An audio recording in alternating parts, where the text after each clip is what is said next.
Okay, so last night I watched the Tyra Banks documentary. I don't even remember the name of it.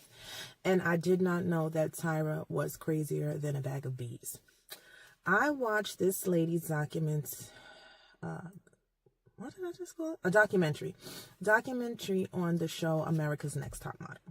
Now, I'm going to say that I watched America's Next Top Model in real time, and I didn't like rewatch it later on with an older lens. So if the first episode came out in 2023, I watched it, and those girls would have been slightly younger than me, maybe some of them my age, right? And so when I watched some of the stuff, it probably didn't dawn on me in my early 20s that some of the things were inappropriate. And I'm going to start with the first example of what was inappropriate that I'm now looking back in hindsight, but she already had that information then. So saying hindsight and then reflecting on it now, and she would have done different things differently, is a cop-out. So there was a scene in the first season where the girls go to Milan, and during that time they're like taken around Milan on mopeds by these Italian men that they don't know from anywhere to go on go-sees. And after it comes back, the men are invited to the house to hang out with the girls. I don't know who invites them. I cannot remember from the documentary if it was the girls' idea or production, but I want to say I don't care whose idea it was. The production team was adults, I'm assuming, older than these young women who may have never been out of the country, who didn't speak the language. The idea of allowing 6, 7 strange men into the home with these girls, introducing alcohol, and then having them in the hot tub partying was a recipe for disaster. And so one of the young ladies on the documentary, her name is Shandy, she states that she gets very intoxicated and that she was sexually assaulted. And we watched that. And I didn't even think about it in that way. So apparently production informed Tyra that Shandy got drunk and went in the bathroom and had sex with someone. And they kept filming. And then Shandy went in a room with the same man when she was already inebriated, and he was still on top of her, and she says that he assaulted her. Now, as Shandy was having sex in the bathroom with this stranger, Tyra was aware. She was aware. So were other judges, were made aware of this. Why did they continue to film? Like, that's a young woman in a vulnerable position. She had a boyfriend at home. I'm sure that's not something that her parents would want to see. Like, that's just something was so irresponsible. And the next day she woke up, she felt she had been assaulted, but she was confused about what it was. It seemed like she thought maybe she just cheated on her boyfriend. And Tyra, with her crazy ass, went on the show and then had the girl, gave a speech about cheating to the girl to convince her that what had happened was cheating and not a sexual assault. Now, the footage is like, you know, only what we have for TV, but I just feel like, how crazy do you have to be to say, no, I'm not going to tell the production to stop filming regardless of the rules, regardless of the contracts, to maintain the integrity of these young women. I'm going to just keep on filming, and then I'm going to talk to her and have her label it not a sexual assault, but cheating on her boyfriend. Then this batshit broad goes even further, and she then has them film her calling her boyfriend to tell him that she had cheated on him with this man in Milan. Crazy. Like, you're a woman older than them at that time, at least 10 years older than them. You know the implications of what it would be for them to have to be known as a young woman who had sex on TV or who was known as a cheater. And she had to go back home. Are you crazy? And then she says in this documentary, she keeps talking about hindsight is 2020. That's not hindsight. You knew exactly when it was happening, what was happening, and you could have prevented it.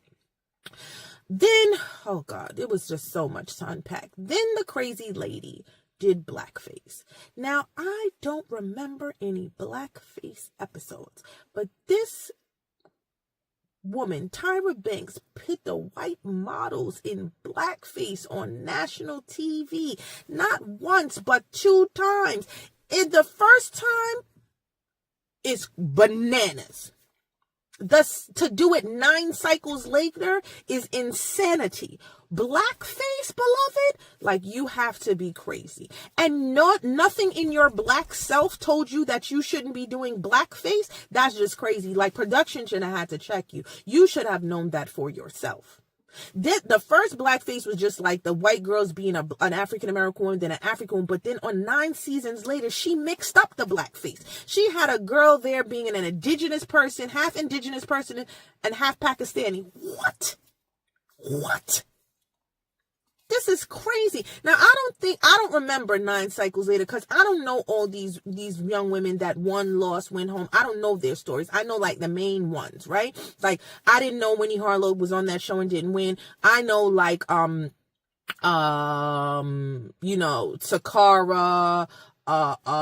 Eva, there was a girl with a gap there. I remember her and somebody else. Then she talks about, oh gosh, this other young lady, I think her name is Dion, talks about she was on a photo shoot in Africa, and she tells them that the model is rubbing on her leg and groaning. Okay? That's a form of sexual assault. On the photo shoot, Dion says, I believe her name is Dion, I'm sorry if I'm wrong. She says she lets them know on set that he's doing this or whatever, and they basically told her, so what? Like, toughen up, buttercup.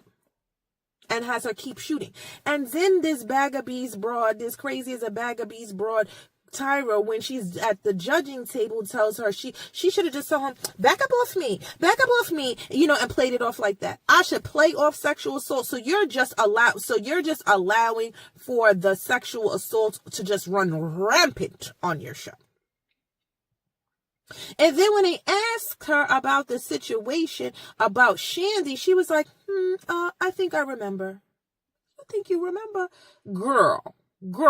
Then, oh God, it was the sexual assaults. It was the blackface.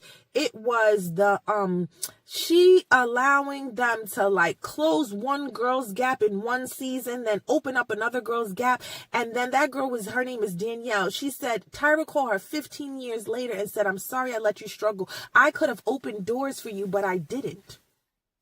And all the meanwhile, Tyra is telling us about how she started the show because she wanted to empower young women of color, and they wouldn't open doors that weren't open for her. It's like she drank her own Kool-Aid and she really thinks that she was doing a good job. And again, I understand looking at things in a lens later on, things like Me Too movement, grooming, a lot of things, even for myself, I look back at now and I'm like, that wasn't appropriate. This was inappropriate. That was inappropriate. And I didn't see it at the time. But she was older than these girls and she knew that it was wrong and she still allowed it to happen. And none of them made it. I don't know anybody that made it off of that show. Like Winnie Harlow is a model, yes, but I don't think her success is attributed to America's Next Top Model. But it was just like, I cannot believe that went on for 24 cycles. And then they showed that after the Jays and the Nigel Barker man left, she turned into a wackadoo. A wackadoo. Okay, I suggest watching the documentary, just like, even if you didn't watch the show, it's just very interesting to watch how people just, really believe their own hype and then like take no accountability, and just perpetrate like this, like she was like a savior. It's like she had white savior, complex in a black woman, and that just was like flabbergasted. I was flabbergasted by her. And there was something else. Oh, it was it was a violence. This lady had a druggy model shoot where they were pretending to be high, like on heroin. Then she had a shoot with them pretending to be killed in violent ways. One young lady's mother had been a victim of gun violence and was paralyzed, and she still had the lady do the shoot in with her being shot in the head. It was just crazy. It was all crazy. It was so crazy. I feel like maybe this video, which is now 9 minutes and 36 seconds, needed a part 1 and part 2. But I really just don't want to even go any further. But I was just in my Jeep, that's it. That's all. And wanted to say a little something. If you saw a documentary and have something to say, let me know.